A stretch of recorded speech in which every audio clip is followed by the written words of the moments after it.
The Zephyrian council chamber buzzed with anxious chittering as Admiral Krex 7 displayed the holographic battlefield. Crimson dots representing the void swarm spread across star systems like a malignant infection, consuming everything in their path. 63 worlds fallen in 47 rotations, Krex 7 announced, his four eyes dimming with despair. The swarm's collective intelligence adapts faster than our tactical computers can calculate. No single mind, organic or artificial, can outmaneuver their billion-strong neural network. The assembled representatives from across the galaxy murmured agreement. The crystalline hegemony's ambassador pulsed a dull amber. Our quantum strategists have run every simulation. The mathematics are absolute. Individual cognition cannot compete with their distributed consciousness. Dr. Elena Vasquez, the lone human representative, sat quietly in the corner, her weathered hands sketching something on an archaic paper tablet. The other species had barely acknowledged her presence. Humans were newcomers to galactic civilization, their primitive brains operating on electrochemical impulses rather than the sophisticated quantum networks most advanced species employed. Perhaps, wheezed Ambassador Thull of the Gas Giant Collective, we should consider surrender protocols. May I see the tactical display? Elena's voice cut through the chamber. Krex 7's mandibles clicked in what passed for amusement among his kind. Human, your neural processing speed is 0.003% of our quantum arrays. The swarm's decision-making, the display, please. With a patronizing gesture, Krex 7 enlarged the hologram. Elena stood, her joints creaking audibly in the silence, and walked around the three-dimensional battlefield. The other delegates watched with the polite interest one might show a child playing with adult tools. She pulled out a primitive graphite writing implement and began sketching on her paper, occasionally glancing at the hologram. The scratching sound seemed impossibly loud. The swarm's pattern, she murmured, follows optimal resource acquisition. They hit worlds with the highest strategic value first, then spread to maximize territorial control. She drew lines connecting the fallen worlds. Classical military doctrine would suggest they'll strike here next, the Kepler Industrial Complex. Obviously, Krex 7 said, our models predict a 94.7% probability, which is why they won't.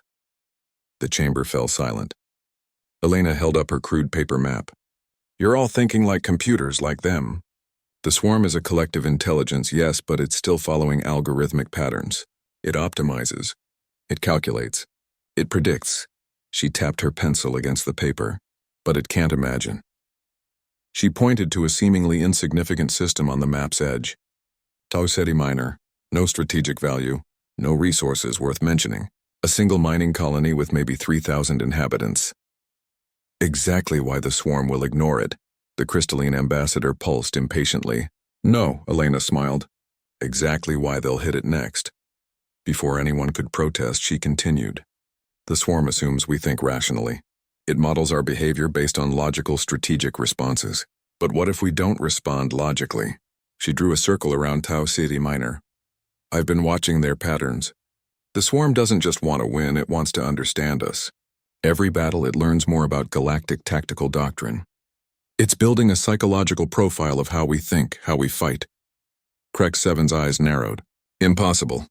Our analysis shows... Your analysis shows what the swarm wants you to see. Elena's pencil moved rapidly across the paper. Look at this pattern. They left the Proxima defense grid intact after overrunning it. Why spare a military installation unless they want us to reinforce it? They're hurting our responses, making us predictable. She stood and faced the council. The swarm expects us to defend Kepler. It's probably already adapted to counter every strategy we might use there. But Tau Ceti Minor? She shrugged. No tactical value means no tactical thinking. It's the one move that makes no sense. You're suggesting, Thull wheezed, that we deploy our remaining fleets to protect a worthless mining colony? I'm suggesting that sometimes the smartest move is the stupid one. The debate that followed was fierce, but Elena's strange logic had planted a seed of possibility. After 8 hours of argument, Krex 7 finally agreed to a limited test. A single observation drone would monitor Tau Ceti Minor. 18 hours later, the drone detected massive swarm movement toward the seemingly worthless system. Elena's paper map had outpredicted every quantum computer in the galaxy.